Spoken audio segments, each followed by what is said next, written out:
lagi dengan gua Semi Not Slim Boy di Not Slim Boy TV dalam Tong News atau Tongsis News. Bagaimana kita meliput liputan-liputan yang serius yang terjadi di masyarakat yang mungkin tidak tertangkap oleh media mainstream dengan peralatan yang sederhana, yaitu tongsis, tongkat narsis, yang biasanya hanya digunakan untuk narsis oleh para pemuda-pemudi Indonesia, tapi ternyata bisa digunakan untuk hal yang jauh lebih bermanfaat dan bermartabat, yaitu memberitakan sesuatu kepada khalayak masyarakat. Mohon maaf sebelumnya untuk keterlambatan episode keempat ini, setelah sebelumnya episode 3 tentang hukum jaraknya terlalu jauh dengan episode keempat. Tidak apa, kami sudah melakukan evaluasi dan persiapan dan peralatan-peralatan tambahan untuk No Slim Boy TV. Dan liputan kali ini adalah tentang batu akik yang sudah diliput oleh kontributor kami Dimas Ekop yang jauh-jauh meliput sampai ke Tanjung Priok. Apa yang dia dapatkan, kita saksikan. Tren batu aki di kalangan masyarakat menjadikannya tren yang cukup menarik untuk dibicarakan. Dari mulai mereka yang mencoba untuk menggilai batu aki tersebut, atau emang yang sudah dari dulu menjadikannya sebagai hobi, atau bahkan sekarang di belakang saya udah ada teman-teman pedagang yang menjadikannya untuk mencari nafkah, pemenuhan kebutuhan hidup sehari-hari. Bersama saya Dimas di Tong News, Tongsis News. Ya, sekarang saya udah bersama Mas Ismail. Mas ini salah satu yang jualan di sini. Jadi kita mau tanya-tanya sedikit sama Mas Ismail. Gimana Mas? Ini yang dijual batu apa aja nih? Yang mana yang batu bacaan? Oh, ini batu bacaan semua. Biasanya kalau batu itu yang bikin mahal apanya sih? Oh, tergantung. Oh, jadi tergantung bahannya, tergantung pengolahannya juga. Ini kalau yang dipakai Mas ini berapa biasanya? Yang mana? Ditunjukin aja nih. Itu. Oh, yang kayak gini nih 300. Berapa ini? Bacaan Almahera ya? Bido. Oh, Bido, bacaan Almahera. Jadi batu-batu itu tergantung sama bahan dan pengolahannya. Yang biasanya yang paling mahal berapa? Sampai miliaran ada. Yang murah puluhan ribu ada. Tergantung batunya ya.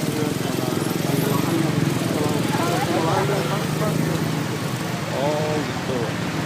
Jadi tergantung sama batu awalnya juga, terus pengolahannya. Jadi kalau yang awalnya murah pun bisa jadi mahal. Oh gitu.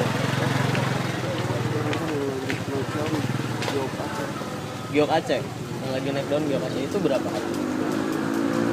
Oh itu, yang merah.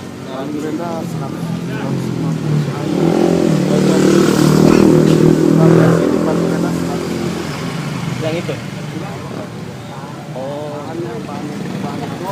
bahannya doang, baru bahannya doang. Kalau udah jadi janjikan ya berarti ya buat bisnisnya ya. Ya, terima kasih Mas Ismail atas waktunya. Sampai jumpa lagi. Ya, sekarang saya sedang bersama Pak Jatmiko dari kayak semacam pengolahan gitu. Jadi kan tadi kita udah lihat batu yang masih dalam bongkahan-bongkahan gitu. Nah, nanti biasanya dibawa kayak ke tempat pengolahan kayak gini. Itu di belakang lagi ada yang ngerjain. Nah, nanti buat dibentuk jadi kayak liontin atau cincin sesuai dengan pesanan. Nah, kita mau nanya-nanya dikit nih sama Pak Jatmiko. Ya Pak. Ya, coba Pak ceritain dikit kalau buat ngolah kayak gitu cincin tuh gimana Pak? Dari awal, dari bongkahan sampai jadi yang kayak bagus gitu biasanya diapain lagi? Oh gini, kalau pertama-tama kita kan beli bahan, ya. Bahannya macam-macam ya. Ada bacaan, ada magnesia, ada macam-macam lah bentuk bahan. Lalu dari bahan kita bentuk mesin ini ya. Ada Mesinnya apa tuh namanya? mesin potong Pak, mesin kita. Kalau kita potong, kita bentuk, baru kita mesin. Baru kita bentuk seperti ini Pak, jadinya Pak. Oh, boleh ditunjukin silakan ya. Ini baru bahan, ini baru kita bikin jadi bahan seperti ini Pak. Jadi kita bahan, kita bikin seperti ini Pak. Nah, Oh itu udah dari tadinya. Nah ini namanya apa nih Pak? ini Aceh, lumut Aceh. Oh lumut Aceh. Lumut Aceh. Nah, lumut Aceh. Nanti baru kita beli ketannya udah jadi. Nah, itu bahan-bahannya juga macam-macam Pak. Ya apa aja nih? Bikin dulu. Awalnya kita bikin. Seperti ini Pak. Awal-awalnya. Oh itu yang belum jadinya ya? Nah, ini yang belum jadi Pak. Oh gitu. Nah, ini belum jadi semua nih. Baru nanti kita bentuk di mesin. Pakai yang mesin gerinda itu? Iya Pak. Baru kita bentuk pakai gerinda. Itu berapa lama Pak biasanya ngebentuk kayak gitu Pak? Bentuk itu paling lama ya setengah jam. Ngebentuk setengah jam? Setengah jam. Dari yang masih bongkahan tadi? Dari bongkahan, jadi setengah jam. Udah jadi mahal itu apanya Pak? Ya karena kualitas batunya Pak. Kualitasnya ya? Iya. Dan bagus tuh biasanya kayak gimana sih batunya? Batunya untuk yang sudah puas sinar ya Pak. Seperti ini ditembus dia Pak. Kalau gini kan dia tembus dia. Kalau begini tembus ya. Itu mahal kalau ini. Tergantung bahannya juga Pak. Ada yang bahan kacang, batanya itu. Oh. Dia bisa bisa tembus Pak. Kalau ini mahal dia punya aja. Tapi yang bisa ditembus dia Pak. Itu berapa itu kalau yang Bapak ini? Kalau ini bisa 2.000 Pak. Ini udah 2 juta ya? Iya. Awalnya berapa ya? Ya awalnya kita bikin dari bahan. Pas Bapak beli bahan itu berapa harganya? Ya paling mahal bisa 200. 200.000. Dari 200.000 jadi 2 juta. Iya. Yang paling mahal tuh apa sih Pak? Batu? Ya sekarang ini yang lagi ramai kan ada macan, bawang, terus Malaysia, lavender, Itu garut, Aceh. kalau dia udah hobi gitu biasanya kemana aja dikejar ya? Oh iya Pak, kalau namanya kita hobi batu bisa Pak, dimanapun kita kerja gitu. Iya. Soalnya ada sih teman saya juga yang hobi gitu. Terus mau nanya gini Pak, kalau dulu sih almarhum kakek saya tuh dia punya, tapi yang ini sih Oh yang ada isinya. ya. Itu Ada udangnya lah udang. ada udang ini sama apa beda ya? Sebenarnya kalau batu itu sama semua Pak. Itu tergantung orangnya juga kita. Karena batu itu gimana ya? Tapi kalau banyak kan batu-batu mulia begini jarang. Kalau batu akik cepat sekali dibikin udangnya. Oh ini beda, ini buat apa? Bukan, ini batu mulia. Oh batu mulia. Iya. Oh jadi batu mulia sama batu akik beda ya? Beda Pak. Oh gitu. Iya. Ya mungkin itu dulu mobil bos. Ya sekarang saya udah sama Pak Roni di tukang juru parkirnya lah, juru parkir di yang dagang-dagang tajam Pak. Soalnya dulu tuh sekitar 2 atau 3 tahun lalu di sini tuh nggak nggak sampai ramai kayak begini gitu, sampai nggak. Sekarang udah ramai banget sampai harus ada juru parkirnya. Jadi nanya dikit Pak Roni,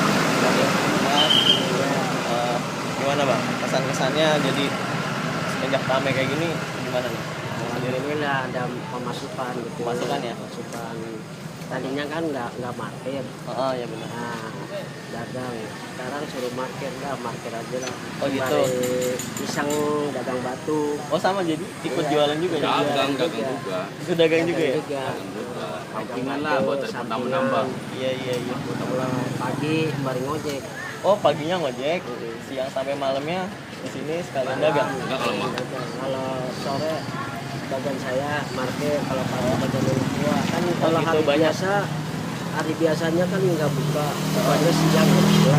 Iya, gitu dagang batu. Saya dagang batu, ntar sore baru jaga kartu. Oh gitu. Ada berapa nih teman-temannya? Semua ada berapa? Semuanya Ada bertiga, berempat ya?